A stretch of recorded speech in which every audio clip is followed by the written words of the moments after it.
Hey everyone, Sam here, otherwise known as FPL Pricey. In today's video, we're going to take a look at all of the key transfer tips to help you set up ahead of Game Week 3 in FPL. In the meantime, if you could leave a like and subscribe to the channel, that would be greatly appreciated. For now though, let's crack on with it. Right then, so let's start off today's video by talking about one of the key frustrations from Game Week 2. Christopher Nkunku sadly got benched against Wolves on the Sunday game and unfortunately came off the bench as well for 7 minutes. By that point though, the damage was very much done. 6 goals for Chelsea. They look very, very sharp in front of goal and pretty much all of the attacking players on the pitch, bar Nkunku, got something to take home with them back to Stamford Bridge. Now, what this means for Nkunku going forwards probably means that he is now a sell, of course. You might not need to sell him this week if you can afford to bench him, but I think at 6.5 million, most of us who have still got him will be very highly considering selling him. I expect a price drop this week as well. And whilst there is every chance that he comes back into the team against Crystal Palace, I think he's just going to be an ongoing concern week in, week out. Now, frustratingly, it looked like in pre-season he was getting really good minutes. Maresca was talking up his abilities and he was playing a number of different roles as well, which meant that we all kind of fell for the trap a little bit, or at least I did anyway, and brought him into my team. Now, moving forwards with Nkunku, I think, yes, he will probably start some matches, but definitely not all of them now. And because they're also playing in Europe in midweek, there's every chance that he starts on a Thursday night and then not on a Saturday or a Sunday. So I think moving forwards, unfortunately, he's probably one of the most immediate sells in terms of players that are pretty well owned at the moment. Now, obviously, there will be discussions as to who the best replacements are. Maybe you could even look at the likes of other Chelsea assets in midfield, but there are also a couple of other picks around his price point or below that I think probably offer more reliable minutes as it stands. Also, pretty decent attacking data. Obviously, Nkunku's hasn't exactly been exceptional so far this season, although, again, from very limited minutes, of course. But also, we do want to be able to rely upon this asset as a 6.5 million midfielder, especially when midfield slots are so valuable in FPL this year. Lots of great options there. We can't really afford to have someone who's this much of a significant minutes risk in our teams, or at least not in mine anyway. So for me, he's a definite sell, and I will be spending a lot of this week trying to figure out who the best replacement is in my team. But of course, we'll go through a couple of them in this video today. So one replacement that has put his hand up, of course, is Noni Madueke, who got his hat-trick against Wolves in the very same fixture that Nkunku unfortunately missed out on. Now, in part, this will be responsible for Nkunku's minutes being a risk later on in the season as well, because Madueke performing well is another attacking slot that has been taken up that Nkunku is probably going to struggle to force his way past. Now, Madueke in particular, good underlying data, finished last season really strongly as well. I think a lot of us were expecting him to have a bit of a breakout season this year. Unfortunately, game week 1, it didn't really go to plan there. He wasn't high owned, so it's not like all of us got burned. But those of us who did go with him in game week 1 were also disappointed, didn't get the minutes at all. So we weren't really expecting much from him in game week 2 whatsoever. However, him starting, and not only that, but also looking really impressive on and off the ball and bagging a hat-trick in the second half, very, very impressive. It means that that game against Crystal Palace, you'd be extremely surprised if he doesn't start that match, and he's probably got a bit of credit in the bank now. He's also, if you look at the way Maresca set up last season at Leicester, exactly the type of winger that Maresca loves playing with. It's exactly the type of style, cutting inside, very direct, and inside forward in nature. Madueke is definitely fitting that bill, and you would think that Maresca has seen enough from him to suggest, okay, we're going to give you that starting berth on the wing for the next few weeks at the very least.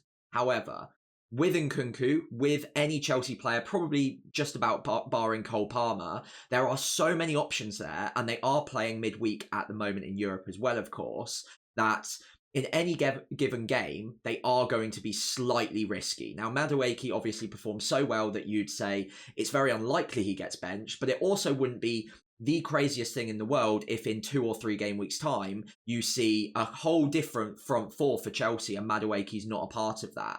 So do look at this with maybe slight caution. I'm probably not looking at Madueke as an option, even with these fixtures, which by the way are incredible for the next 5 for Chelsea, all green on the ticker, looking pretty decent of course. And at 6.4 million, even if he does get that price rise overnight, which we're probably expecting at this point, he's still only back up to the price that he started the season with. And again, if you're looking at a replacement for Nkunku and you think that Madueke's minutes are secure enough, then you can get back to him even if he gets that price rise immediately. Now, that is obviously with the asterisk that we can't allow Nkunku to go down in price and then reverse. But obviously, you have to keep track of that. And you would expect Nkunku's price to drop pretty quickly now as well. So Madueke's one option. I do like him, but I think in terms of the expected minutes longer term, rather than shorter term, I think shorter term is probably okay. But after game week 4, game week 5, probably just after the international break after game week 3 anyway, I think it's very difficult to tell who Chelsea's strongest 11 will be consistently. And I think it's actually fairly clear that they're going to mix it up and rotate given the nature of the opposition that they're building up against. So Madueke, obviously a good pick, but I don't know if he's quite reliable yet. They're reliable enough yet to necessarily pick him in our FPL sides. That's not putting off people though. Since I started making the graphics for this video, his ownership went from 0.6 to 0.8%. So it is climbing and fast. So do keep an eye out on Madueke. And if we get a sense that his minutes are secure, then he could absolutely be a very good option for Chelsea. So on to another midfielder that I do like the look of, and I imagine will be discussed quite a lot in content across the week ahead of game week 3, and that is Morgan Rogers. Now, if you're not convinced in replacing Nkunku or any of your other midfielders with Madueke, Rogers could be a cut price option alternative to free up some money and maybe attack elsewhere with that spare 1.5 million. Now, Rogers so far hasn't actually gotten any returns in FPL this season, and the data isn't that great. 0.15 XG per 90, 0.07 XA per 90.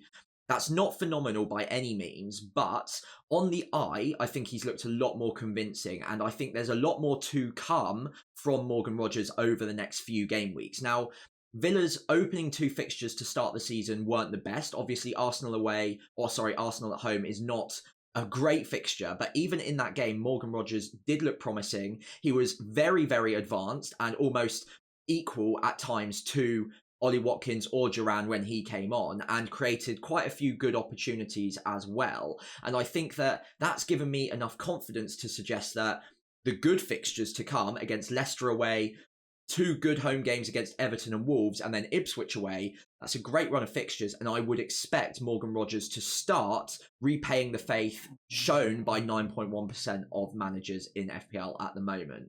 Now, of course, no returns so far, so this is a little bit of a punt, but at 5 million, if you want to free up some budget, it's a pretty low cost or low risk maneuver if you want to go for someone like Morgan Rogers. Now, there are obviously a couple of asterisks here. He's not going to produce double-digit goals and assists this season based on the data that we've seen so far, but I think there's enough there to suggest that it will improve across the season. And then the next question is more around minutes. If you think that he is a player that's going to be worthwhile at 5 million for someone that hopefully the data will improve for, it all comes down to whether or not you think he's going to continue getting good minutes in this Aston Villa side. I think he's done easily enough to maintain his spot for the next couple of matches at least. I think what will be interesting is when the Champions League kicks in. They're going to want to play their strongest 11, of course, in the Champions League.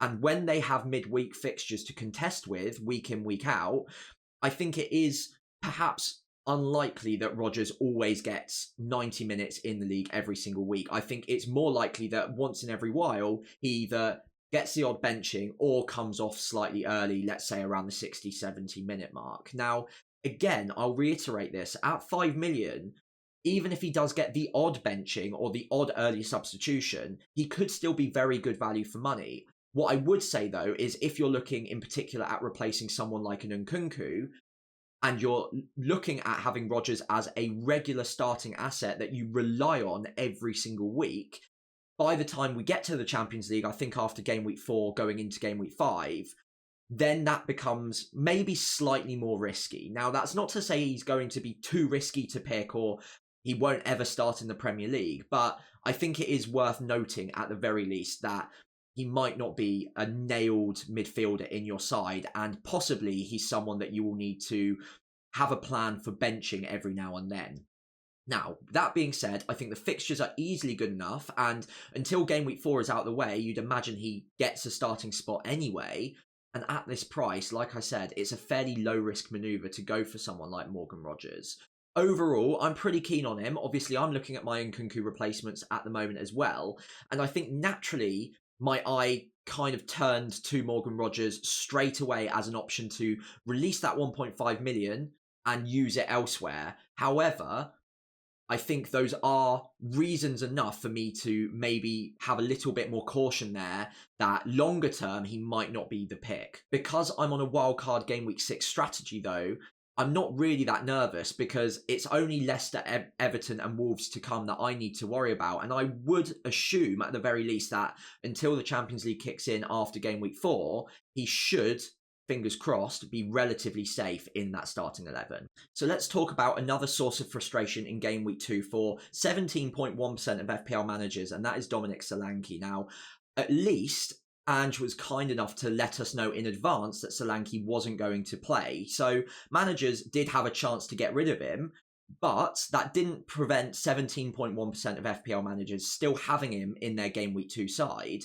And I think if you're one of those, looking at the fixtures to come, even if he was fit for game week 3 and beyond, I think unfortunately he is probably going to be a sell now. Like, we don't actually know just yet whether or not he's going to be fit for game week 3, game week 4. I think Ange even mentioned in the press conference that he's looking ahead to the international break. That doesn't mean that Solanke can't come back in before that, but it could mean that he's a risk at the very least for Newcastle. It also didn't really stop Spurs from playing well against Everton, although I don't think they necessarily had to be at their best, but maybe that performance will do enough to say to Ange that we don't need to rush him back if it's an issue that they're maybe slightly concerned about. So I think if I was being practical about this, I think if Solanke was in my side, I would be very, very tempted to sell him. In fact, I probably would get rid of him this week. There are a number of good forwards under his price point in FPL at the moment with much better fixtures over the next few game weeks. And when you're going away to St James's Park, followed by a game at home to Arsenal, the best defence in the league, I think even if he was fit, that's enough for me to say, okay, it's probably time to get rid of him anyway. There are plenty of good options below his price, like I mentioned. So I think that overall, on balance, this is a relatively comfortable transfer to make at this point, again, to probably release some funds. The likes of Muniz has good fixtures, Chris Wood has been decent, Armstrong and João Pedro at 5.5 as well, probably prefer João Pedro even with his game week 3 fixture to come.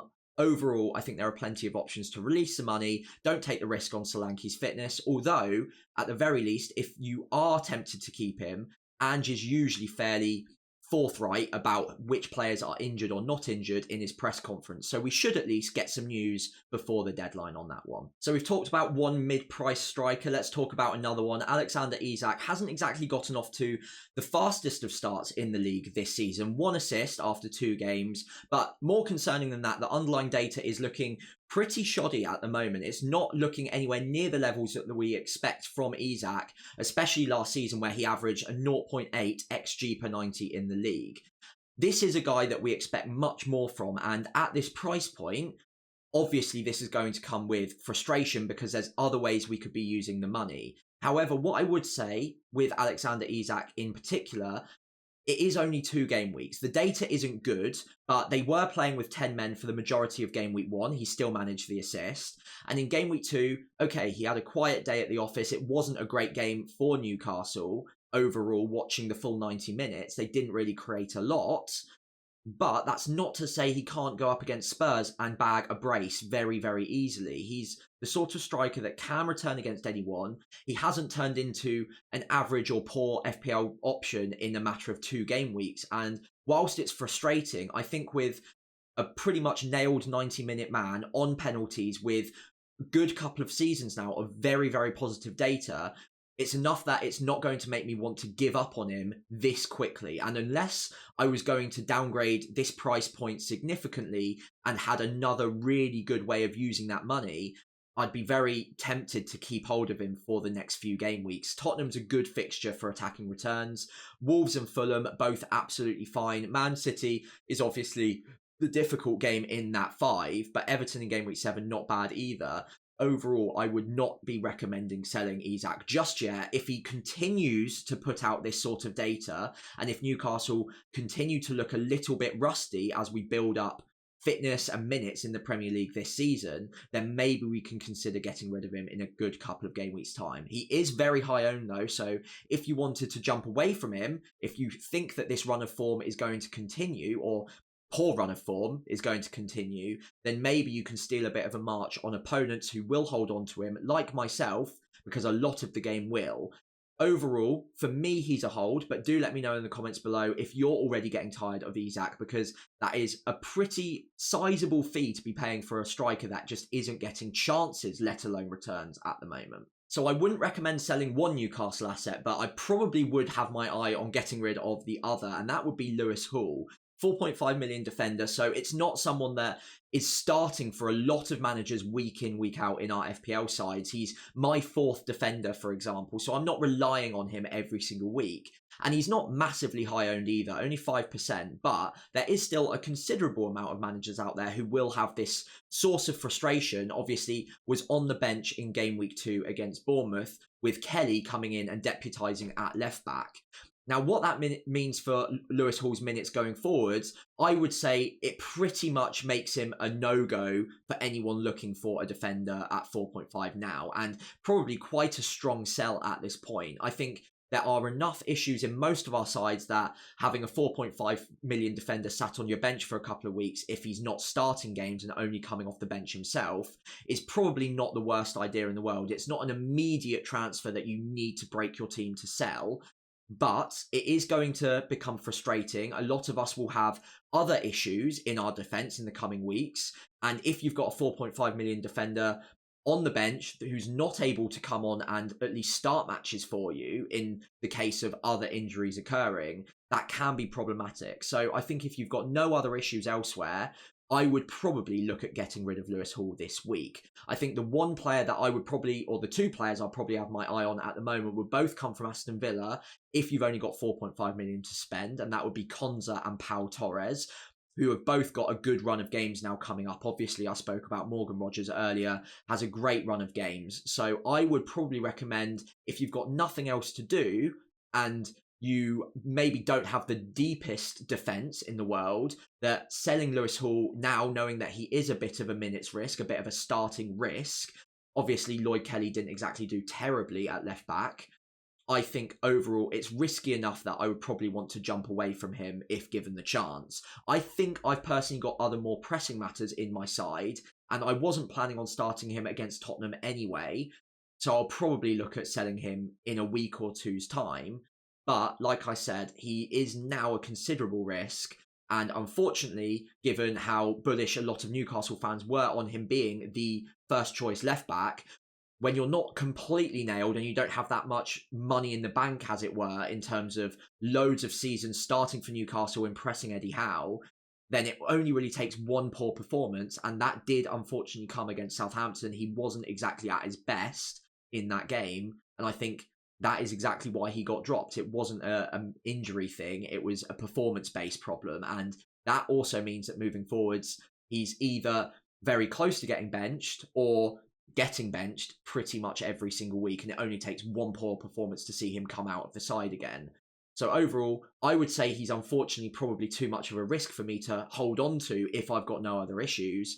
For now, though, I'm fortunate enough that I don't need to start him in game week 3, so I can probably hold on to him for a week and just see how the land lies after game week 3 is out of the way. I think overall, though, he's probably a bit more of a sell for me. Another midfielder I'm slightly concerned about is Bruno Fernandes. I do have him in my side as well. 8.5 million, a bit like with Isak, is a lot of money to be spending on an asset that just isn't getting returns at the moment. But for what it's worth, I think he's been incredibly unfortunate not to get any returns so far, if not a couple in the first 2 game weeks. 0.61 XG per 90 is very, very good for a midfielder. And actually, he's averaging an expected return of 1 per game so far. Obviously, It's very early doors, so these numbers will regress, but he is creating chances and he is getting chances as well. So I think 2 clear-cut chances against Fulham, and would have got the assist if Garnacho was able to put it in the back of the net before Xerxes got a touch on it for that second goal that got ruled out. So I think he has been unfortunate. However, it is a lot of money to be spending on an asset that's just simply not getting returns when others around his price point and slightly below are starting to get returns, like Gordon, like Jota, for instance. However, even though game week 3 against Liverpool isn't a great fixture, I think the data is good enough that I would still expect him to return pretty well across the next few game weeks, and Southampton away in game week 4 in particular is not a game that I want to be missing out on having Bruno Fernandes in. I think he'll create a lot of chances in that game, and I think he'll have plenty of opportunities himself too. So overall, whilst it is frustrating and whilst maybe my finger is getting a bit twitchy on Bruno, the only way that I think I'd sell him now is if I wanted to downgrade the position to someone like Jota or Anthony Gordon and use that extra 1 million elsewhere, perhaps even to upgrade an Nkunku to someone like an Eze, who, whilst being frustrating in his own right, has looked very good as well. So I think overall, I'd probably urge caution or patience maybe with anyone looking to sell Bruno at this point. It's frustrating, yes, and other assets are doing very well, but his data has been superior to a lot of those other rivals so far, and I think it's just one of those things in FPL where sometimes, even though the data's there, the player just doesn't get the returns, maybe just gets a little bit unfortunate for a couple of game weeks, and right now, I'm probably hoping to cash in on some good fortune for Bruno in the next 3 game weeks, and hopefully it all balances back out. So let's wrap up the video today talking about Cole Palmer. Now, an absolutely sensational performance against Wolves, another of the Chelsea assets who really did haul in game week 2. His data is also really good, so 0.74 XG per 90, especially good considering his game week 1 XG was 0.07, so it's really increased from that game week 2 fixture. Obviously had a standout game and created a lot of chances, specifically for Madueke, but created a lot of chances anyway. So overall, Cole Palmer, I don't think any of us really were in any doubt as to his ability after what we saw last season, but he's reminded us all just what he is capable of. And again, like I mentioned with Madueke, those fixtures for the next 5 are absolutely incredible. So he is undoubtedly a very, very good FPL pick. I think the fact that he's only in 33% of sides, almost exactly 1/3 of FPL teams in the world, is really down to the fact that he's been priced quite cleverly. So you can't really have him and Saka and Son, or have Salah and Haaland and Palmer. There's just too many very good expensive assets this season to have them all. However, Cole Palmer has certainly put his hand up to be one of the few premium assets that we can squeeze into our sides, based on that performance, but also based on the data, and based on the fact that Chelsea looked very good going forwards, very free-flowing, very, very easy on the eye, and very good at creating open-cut or clear-cut chances, rather. So Palmer is going to be a good option for the next 5 game weeks. It's just whether or not he's a good enough option to oust one of, most likely Salah or Haaland at some point in the coming few weeks. I haven't seen any teams that are balanced with Haaland, Salah and Palmer, so that would be very, very difficult.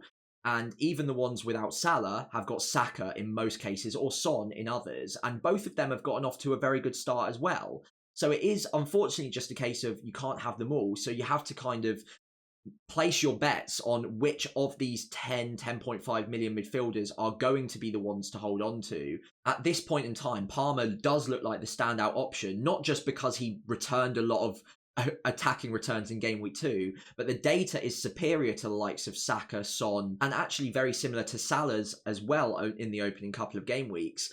And with the fixtures on paper, they're much, much better than the likes of Arsenal's. They're much, much better than the likes of Spurs as well. So perhaps there is a case to say Palmer is the one to be going for in midfield. It is pretty clear that the 6.5 million options in his own side cannot cover him at this point. So it's just whether or not there's room for him at the in our FPL sides. I think it's going to be something that I'm mulling over the coming week or two. At the moment, I can't really see an easy way of getting there unless I get rid of Saka. And again, Saka has been pretty decent so far this season too. So it does seem perhaps reactionary for me to go against my team planning and my team building from the first couple of game weeks just because of one good game. But it's not really just one good game, is it? It's also all of last season, and we know what he's capable of. So it's just, if anything, a reminder that Palmer is an elite asset. He will be one of the top point scorers this season if he stays fit. So maybe we do need to find a way to squeeze him into our teams with the fixture run ahead. Let me know in the comments below if you've got Palmer in your thinking ahead of game week 3, and whether or not you can find an easy route to get to him. Or, of course, do let me know in the comments, and feel free to show off in the comments if you're one of those managers, one of the 33% of managers that went with him from the off anyway, and right now are basking in the glory of his game week 2 haul. As we wrap up today's video, do let me know if there are any players that I have forgotten to discuss or haven't had time to discuss that you'd like to chat about in the comments. And of course, if you could leave a like or subscribe to the channel, that would be greatly, greatly appreciated. I'll see you later on this week, though, as we start preparing for Game Week 3 with my team selection and Game Week preview. In the meantime, though, I hope you had a great Game Week 2, and I'll see you again very shortly.